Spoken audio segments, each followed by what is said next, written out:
Hello and welcome back to our Tanner Realty Group podcast. Today we're continuing our series on questions that we gathered from you, the viewers, about selling your home.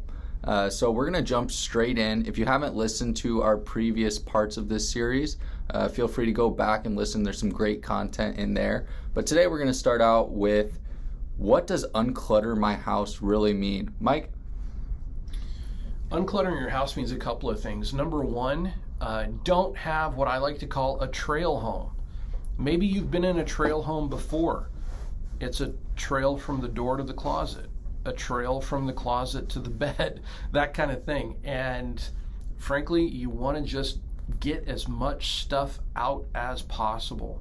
One of our rules in our sellability scale that we use is clear out the corners. Don't have anything in the corners at all, because that automatically makes the space look larger.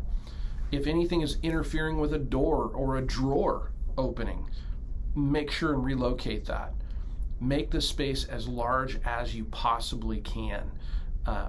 And by the way, this does not apply to the garage. Go ahead and put tons of stuff in the garage. As long as people can see over it and they kind of know how big that space is, that's all they're after, because odds are they're going to put their stuff out there too. I almost said put their crap out there. That's not what I meant. They're going to put their stuff out there as well, and so they just need to see how big the garage is. That's all. Yeah, but don't block the electrical panel.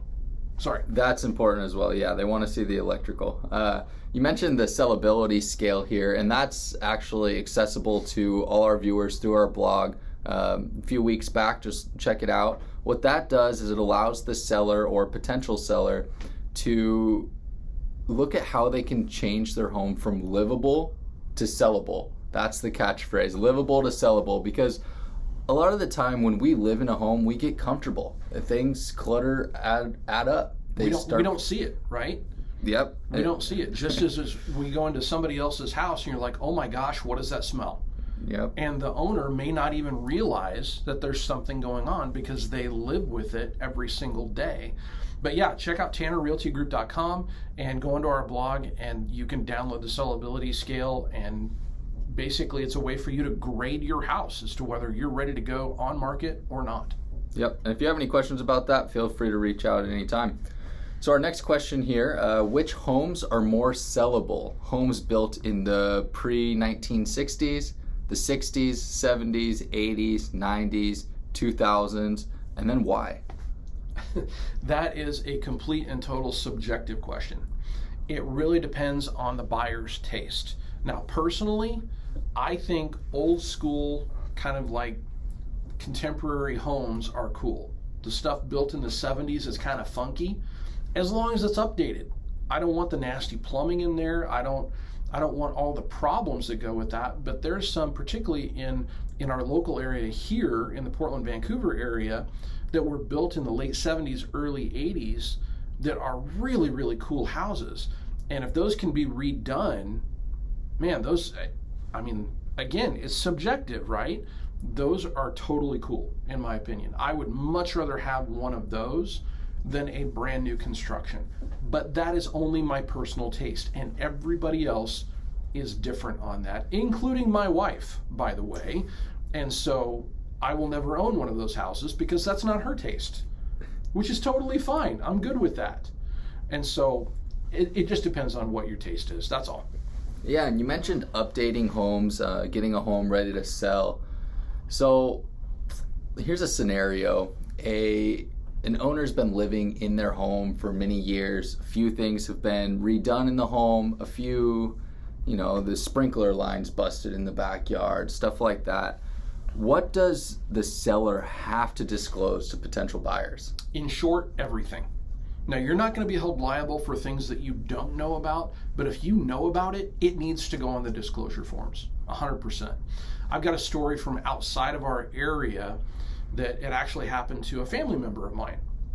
Their house, very nice home back in the Midwest, fairly flat lot, but the houses directly behind them in the subdivision are probably about, there's about a 6 to 7 foot difference there in the grade.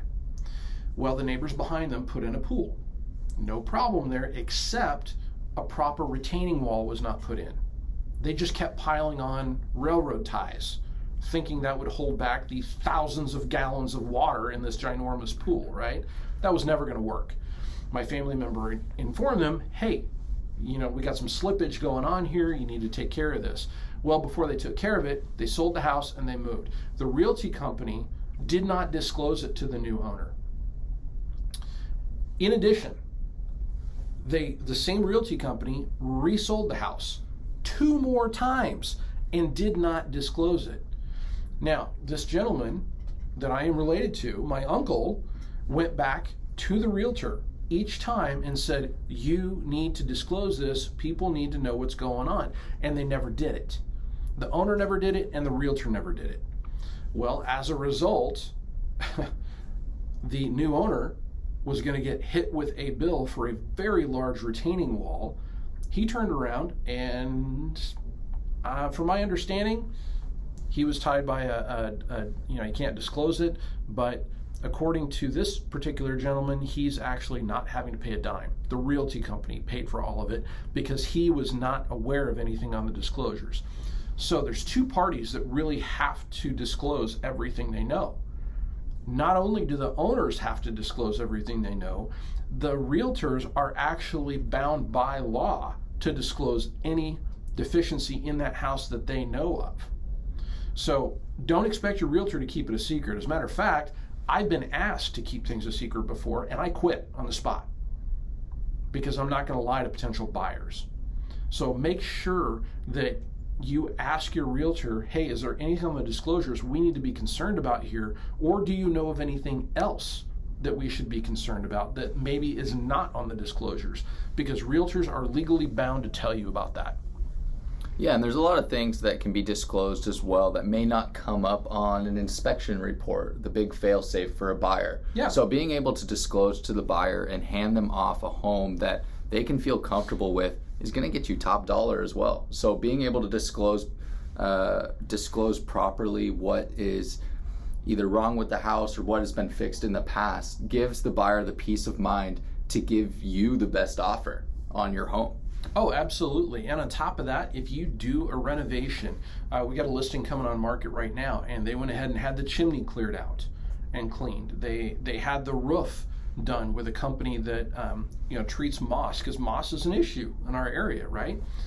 So I told them, save all of your invoices, because that way, if the now most home inspectors are great, by the way, but if there's a home inspector that gets weird about something, says, hey, the chimney needs to be serviced, you as the seller can turn around and say, no, as a matter of fact, we just did that and here's the invoice.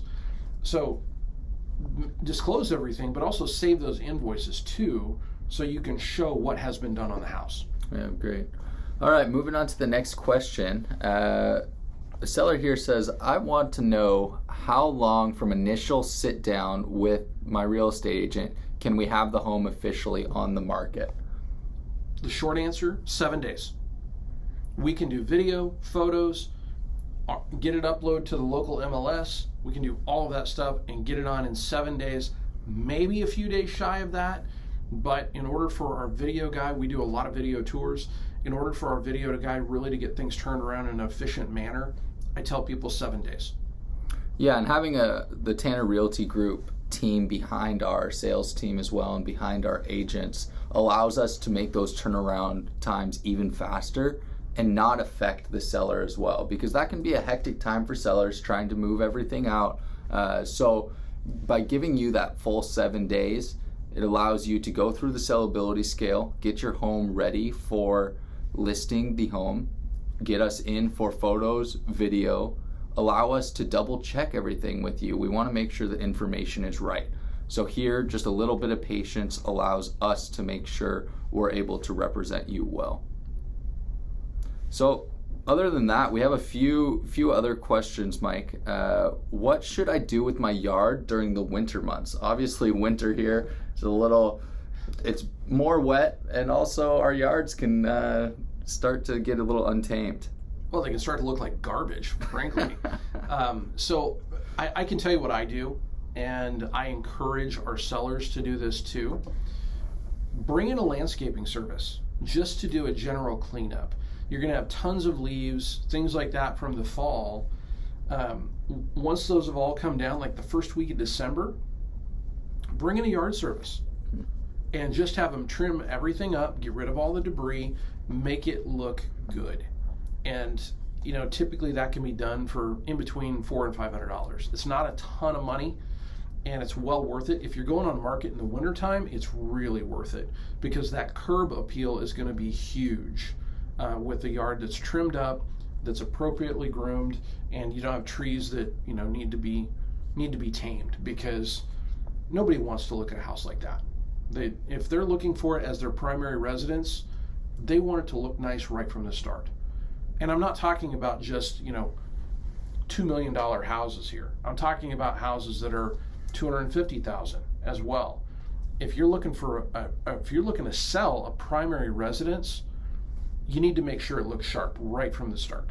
Yeah, and you mentioned the curb appeal. That's people's first impressions, and we know that first impressions make a world of a difference, even in real estate. So that's some great advice to bring in that landscaping crew during the winter months, and then maybe again in the spring, just to spruce everything up. So if you're looking for some great landscapers in our area, we do have a vendor list. We'd be more than happy to get you connected with some of our great landscapers in the area. Last question here. What is the difference between selling my home before we have it paid off versus after we've paid it off? Is one way easier, and does either way make me more money? Short answer is no. It's not easier or tougher to sell a home that's not paid off. All of that financial information flows through the title company anyway, so they balance everything out. And it really boils down to what your goals are. Because if you want to stay in a house for 5 years, unless you are making a lot of money, you're probably not going to have that house paid off in 5 years. So if you need to move for whatever reason, job, you want to downsize, whatever the case may be, really your timeline on moving is based on your own individual needs, not necessarily what is owed on the house. Of course, if you do have the house paid off, well, you're just going to get a fat chunk of change from the title company, which is fantastic. But most people aren't in that position. Most people have to pay off a mortgage before they can move on. And they still wind up with, over the last couple of years, we've seen 20% appreciation year over year. I think it was like 17.9 last year. And so people are seeing still a large payoff, more than they ever thought. We've had a bunch of people this year tell me, I never thought in a million years I'd make this much money on my house. This is fantastic. And so we have people that are downsizing. We have people that are doing cash out refis to do improvements on their home. We have people that just want to use the money for different things, maybe starting a business. So there's a whole bunch of options there, and we've also got some preferred lenders we work with that can kind of coach you through that if that's something you're looking forward to doing. Yeah, so it sounds like the short answer here is no, it doesn't make a difference whether it's paid off or not. The equity in the home is the equity in the home. Yep. And the title company will just make sure everything's balanced at the end of the transaction. So that's all the questions we received for this seminar series so far. We'd love to be able to do another one here shortly. And if you have any questions, feel free to send them our way. We'd be more than happy to answer those. We're going to continue to provide information on a bi-monthly basis here. And so if you have any questions, you want a specific topic covered, send it our way and we'd love to chat. So Mike, anything here as we close? Yeah, you mentioned kind of the seminar questions that we had and put out there. We're actually going to be doing some online Zoom seminars as well. You don't even have to leave your house. And if you want to, kind of ask some questions, get some information about selling in the future at any point, feel free to join us for one of those Zoom seminars. Check for times on our websites. We're going to do email invites out, and then we're also going to have those on the Tanner Realty Group Facebook page, Instagram page, and pretty much everywhere else you're going to look online. So you can sign up for one of those, and we'll present for about an hour, and including a Q&A session, and talk about selling your house for a future seller, what you need to know, what you don't need to know, what you need to be concerned about. a lot of the questions that we've done in this little series about, hey, how do I get my home ready for market, we're going to be covering. In addition, we're going to be going over contracts, what the costs are, all of that good stuff. So if you want to tune in for that, we would love to have you as a guest on that. Great. Thanks, Mike. Good plug. Appreciate it. Thanks. Well, I hope everyone has a great day. Like I said, reach out anytime. And thank you again. Bye-bye. Later.